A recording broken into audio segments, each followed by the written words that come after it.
In 2016, a Hillary Clinton supporter spammed Bernie Sanders groups and got them shut down, allegedly spamming them with child pornography. This was around the same time that David Brock and Hillary Clinton coordinated a $1 million spending spree on trolling and dominating Bernie Sanders groups. It's widely believed that this individual had connections to the Hillary Clinton campaign and was even part of Correct the Record. Members of these Facebook groups noted that these Hillary Clinton supporters were posting pornographic pictures, alleging that some of them contained pedophilia. Erica Leidnow stated, "What we had looked like a kiddie porn post in one of our groups today." She then states, "I reported that one. Seriously, it made me want to vomit." A pro-Hillary group disavowed his actions, and Correct the Record has denied any involvement in any of it. Facebook would even issue a statement saying that a number of the groups were inaccessible for a brief period of time. Citing a Facebook source, the Daily Beast claims that thousands of groups were affected by this. A spokesperson for Facebook said that they weren't exactly clear on what transpired to take these Sanders groups down.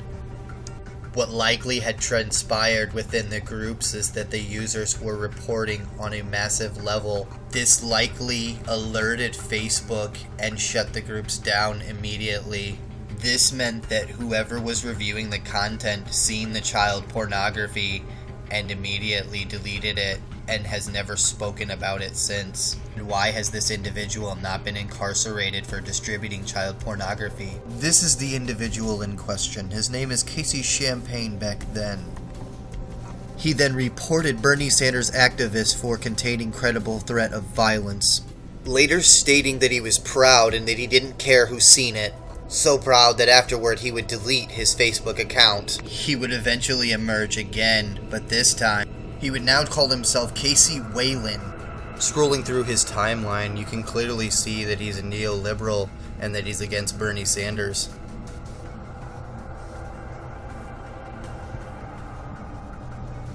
He would also list his political views as Democratic Party. The admin for Bros for Hillary made a statement.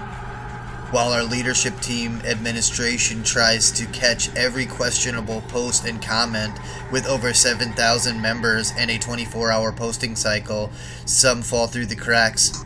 We apologize to the groups that were affected and, quote, "This member acted on his own authority, is not part of our leadership team, and does not represent our ideals or our opinions."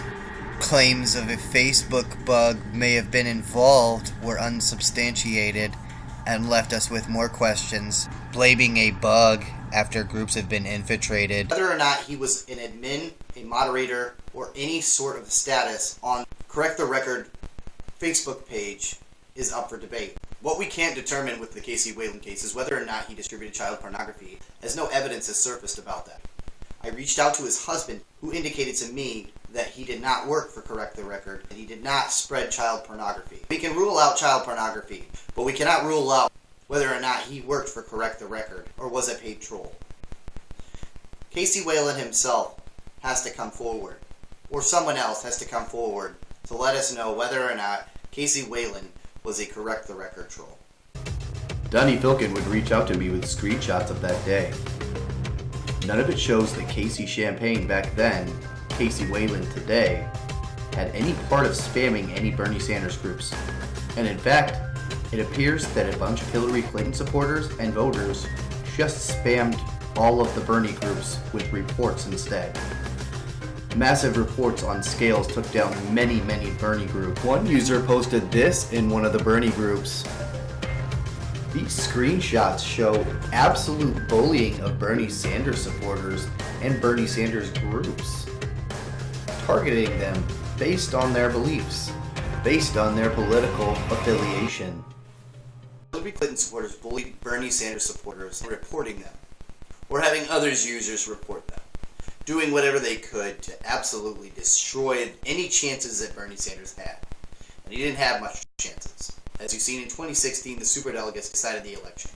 This is likely a preview of what will happen in 2020. with Tulsi supporters, Warren supporters, Kamala supporters, Biden supporters, and any other supporters from candidates who decide to run. For many candidates who decide to run, it is an all-out war on the left. Thank you guys for watching. Please like and subscribe for more.